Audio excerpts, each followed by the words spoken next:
+3 6th semester DSC 3ରେ unit 4ରେ ଥିବା ଉପନ୍ୟାସ ମାଟିର ମଣିଷ ଔପନ୍ୟାସିକ କାଳିନ୍ଦୀ ଚରଣ ପାଣିଗ୍ରାହୀ। ସ୍ୱପ୍ନର ଦୂରାନ୍ତ ଦିଗ୍ବଳୟରେ କଳାବାଦଲ କୋଳରେ ଜହ୍ନର ପ୍ରତିଛବି ଆଙ୍କୁଥିବା ସ୍ରଷ୍ଟା ହେଉଛନ୍ତି କାଳିନ୍ଦୀ ଚରଣ ପାଣିଗ୍ରାହୀ। ରୋମାଣ୍ଟିକ୍ ଭାବବୋଧ କଳ୍ପନା ପ୍ରବଣତା ଭିତରେ ଜୀବନର ଅନୁଭୂତି ଓ ଅନୁଭବକୁ ସ୍ମୃତି କାନଭାସରେ ଆଙ୍କିଛନ୍ତି। ଜଣେ କବି, ଗାଳ୍ପିକ, ଔପନ୍ୟାସିକ ଭାବରେ ତାଙ୍କ ଲହୁଣୀମଖା ପ୍ରାଣଟି ତରଳି ଯାଇଛି ଅଭାବବୋଧ ମଣିଷର ନିର୍ଯାତିତ ନିଆଁରେ।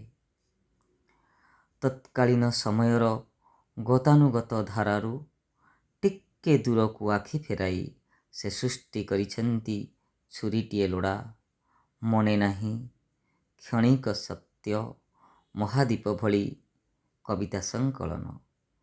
ମୁକ୍ତାଗଡ଼ର କ୍ଷୁଧା, ଅମର ଚିତା, ମାଟିର ମଣିଷ, ଆଜିର ମଣିଷ, ଲୁହାର ମଣିଷ ଭଳି ବଳିଷ୍ଠ ଭାବନିଷ୍ଠ ଉପନ୍ୟାସ।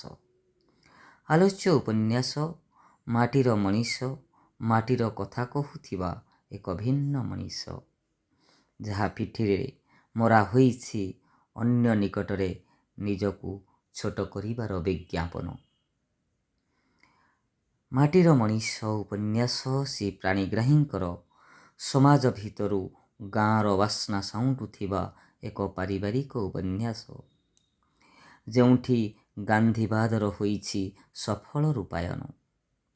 ଉକ୍ତ ଉପନ୍ୟାସରେ ହୃଦୟର ପରିବର୍ତ୍ତନ ହେଉଛି ସାମାଜିକ ଶୃଙ୍ଖଳାବୋଧର ସ୍ମାରକୀ କିପରି ତାହା ଦର୍ଶାଇଛନ୍ତି। କଣ୍ଟାର ଆଘାତ ସହି କ୍ଷତାକ୍ତ ହୋଇଥିବା ପାଦରୁ ଅବଶ୍ୟ ଦିନେ ରକ୍ତଝରା କମିବ, ପାଦ ପୁଣି ଭଲ ରାସ୍ତାରେ ଚାଲିବ। ତେବେ କଣ୍ଟାର ଦୋଷ କି ରାସ୍ତାର ଦୋଷ ନ ଦେଇ ନିଜ ପାଦର ଦୋଷ ଦେବା ହେଉଛି ମାଟିର ମଣିଷ ଉପନ୍ୟାସର ଭାବବସ୍ତୁ। ପ୍ରଧାନପଡ଼ାର ଶ୍ୟାମପ୍ରଧାନଙ୍କ ଦୁଇ ପୁଅ ହେଉଛନ୍ତି ବରଜୁ ଓ ଛକଡ଼ି। ଦୁଇ ବୋହୂ ହାରାବୋଉ ଓ ନେତ୍ରମଣିଙ୍କୁ ନେଇ ଉପନ୍ୟାସ ଗତିଶୀଳ। ଗୋଟିଏ ଘରେ ସମାଜର ସ୍ୱରୂପକୁ ଦେଖାଇବାରେ ଚରିତ୍ରମାନେ ସତେ ଯେମିତି ସମର୍ପିତ। ଉପନ୍ୟାସରେ ଶ୍ୟାମପ୍ରଧାନ ଚରିତ୍ର ପ୍ରଥମେ ଦୃଷ୍ଟି ଆକର୍ଷଣ କରେ। ଜଣେ ପରୋପକାରୀ, ସ୍ନେହୀ, ସରଳ ପଣିଆର ମଣିଷ ଭାବେ ସେ ଓ ତାଙ୍କ ସ୍ତ୍ରୀ ସଂସାର ଡଙ୍ଗାକୁ ସହଜରେ ବାହି ନେଉଥିଲେ। ଦୁଃଖୀମାନଙ୍କ ଆଖିରେ ସୁଖର ସ୍ୱପ୍ନ ବୁଣି ନିଜ ଜୀବନକୁ ମହିମାନ୍ୱିତ କରିଥିଲେ। ସେହି ଆଦର୍ଶରେ ଅନୁପ୍ରାଣିତ ହୋଇ ସଂସ୍କାରୀ ପରିବାରର ଗଢ଼ିବା ପାଇଁ ପୁଅ ଦୁଇ ବରଜୁ ଓ ଛକଡ଼ିଙ୍କୁ ପରାମର୍ଶ ଦେଇଥିଲେ। ପୁଅ ଦୁହେଁ ବି ବାପାଙ୍କ ଆଦର୍ଶରେ ଅନୁପ୍ରାଣିତ ହୋଇ ସଂସାର ସାଗରରେ ନୀତିନିଷ୍ଠାର ଡଙ୍ଗା ବାହି ଚାଲିଥିଲେ। ପରିବାରର ଏତେ ସୁଖ ସମୟ ବୋଧହୁଏ ସହିପାରିଲାନି। ଶ୍ୟାମପ୍ରଧାନ ଓ ତାର ସ୍ତ୍ରୀ ଦୂର ଆକାଶର ତାରା ସାଜିଲେ। ବରଜୁ ପ୍ରଧାନ ସଂସାର ଡଙ୍ଗାର ମଙ୍ଗ ଧରିଲା।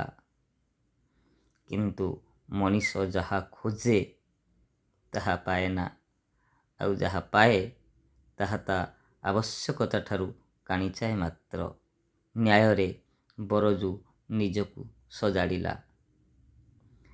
ବାପାଙ୍କ ସେହି ଉଦାତ୍ତ ବାଣୀ, ହାତ ଥିଲେ ଭାତ ଅବଶ୍ୟ ମିଳିବ, କିନ୍ତୁ ପରିବାର ଭିତରେ କେବେ ବି ପାଚେରୀ ଉଠେଇ ଦେବନି। ଏହାକୁ ଆଦର୍ଶ କରି ମାଟି ସହ ମାଟି ହେବା ପାଇଁ ଅମିନ ଚାକିରି ଛାଡ଼ିଲା।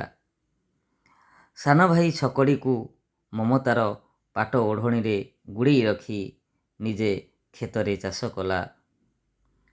ବରଜୁ ସ୍ତ୍ରୀ ହାରାବୋଉ ଯେତେବେଳେ ସାନ ଭାଇ ସ୍ତ୍ରୀ ନେତ୍ରମଣି ସହ କଳି କରେ, ବରଜୁ ତାକୁ ବରଦାସ୍ତ କରେ ନାହିଁ।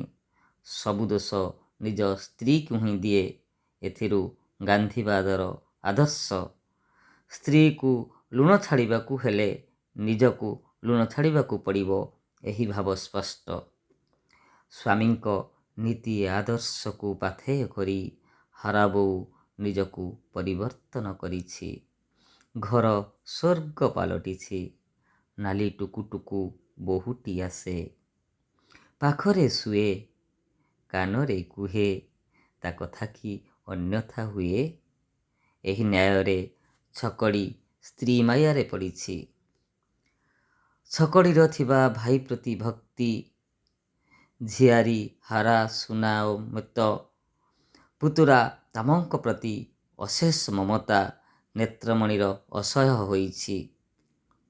ଗାଁ ଟାଉଟର ହରିମିଶ୍ର ପରିବାରକୁ ଦ୍ୱିଖଣ୍ଡ କରିବାକୁ ହାରାର ବାହାଘର ପରେ ଖର୍ଚ୍ଚ ହୋଇଥିବା ଟଙ୍କାକୁ ନେଇ ଛକଡ଼ି ମନରେ ସନ୍ଦେହର ବିଷମଞ୍ଜି ବୁଣିଛି।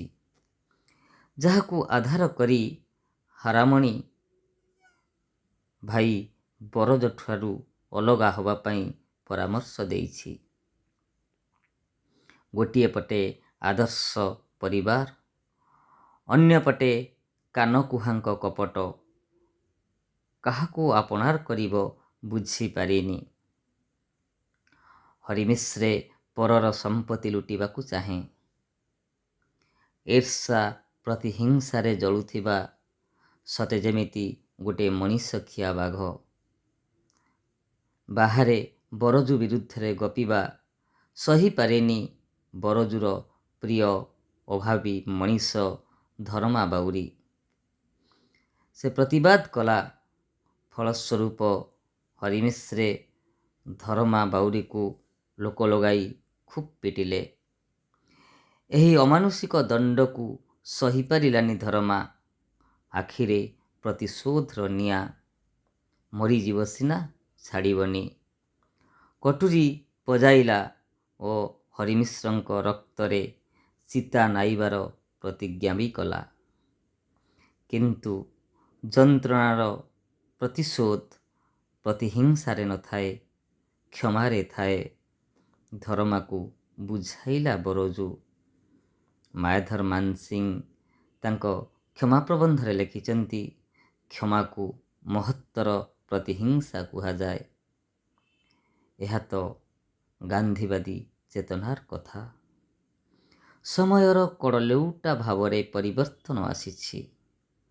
ଗାଁ ଲୋକମାନେ ବରଜୁ ପ୍ରଧାନର ନୀତି ଆଦର୍ଶକୁ ମାନି ନେଇଛନ୍ତି। ହରିମିଶ୍ରଙ୍କ ବିରୁଦ୍ଧରେ ପ୍ରତିବାଦର ସ୍ୱର ତୀବ୍ର ହୋଇଛି। କିନ୍ତୁ ପରିତାପର କଥା, ସେ ସ୍ୱର ଛକଡ଼ି ପାଖରେ ପହଞ୍ଚି ପାରିନି।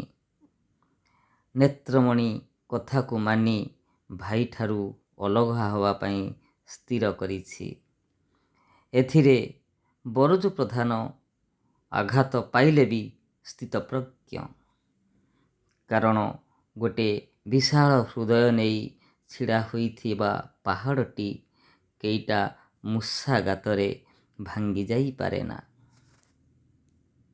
ଠିକ୍ ସେମିତି ବରଜୁ ଘର ଭିତରେ ପାଚେରୀ ନ ଉଠାଇ ତାର ସର୍ବସ୍ୱ ସମ୍ପତ୍ତି, ଘର ବାଡ଼ି, ଜିନିଷପତ୍ର ସବୁ କିଛି ଛକଡ଼ି ହାତରେ ଦେଇ ସ୍ତ୍ରୀ ପୁଅଝିଅ ସହିତ ଭାଇର ମମତାକୁ ଗଣ୍ଠି କରି ଘର ଛାଡ଼ିଛି।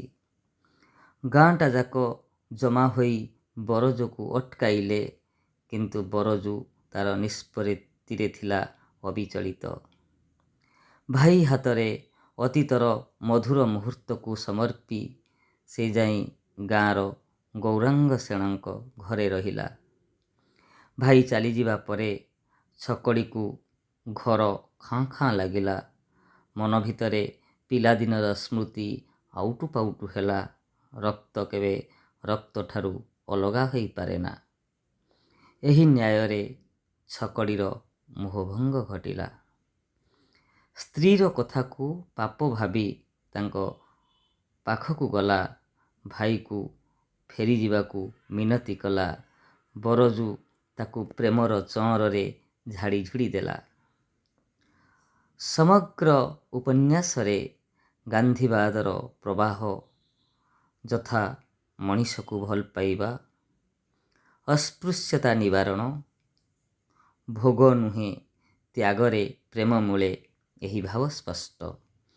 ଉପନ୍ୟାସର ସବୁଠୁ ବଡ଼ ଦିଗ ହେଉଛି ମାଟି ସହ ମାଟି ହୋଇଥିବା ମଣିଷ କେବେ ମାଟିର ମୋହକୁ ଭୁଲି ପାରେନା, କାରଣ ସେ ହେଉଛି ମାଟିର ମଣିଷ। ବାସ୍, ଧନ୍ୟବାଦ।